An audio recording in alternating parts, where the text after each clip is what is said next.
Hi, I'm Kim Young, and I've spent about 8 years in various neurobiology labs with a focus on the impact of microglia on stroke outcomes as well as memory and aging.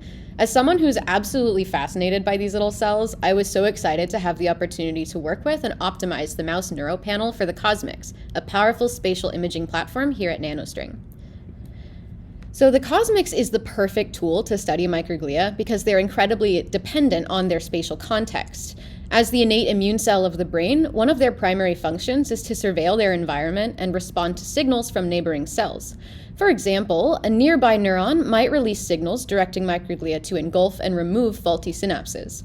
This is a dynamic process that can happen anywhere you find neurons and microglia together, but particularly in the neurogenic niche of the dentate gyrus.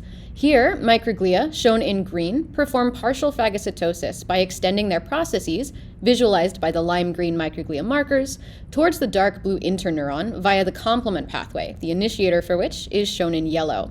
This is a mild, partial phagocytosis, and so there are only a few hits for our phagocytic markers in blue.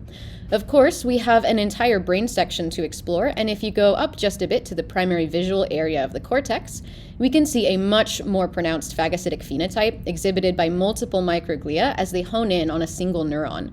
Here we have many more hits for our phagocytic markers. With the cell typing capabilities of the mouse neuropanel, we can also see a perivascular macrophage nearby, shown in brown.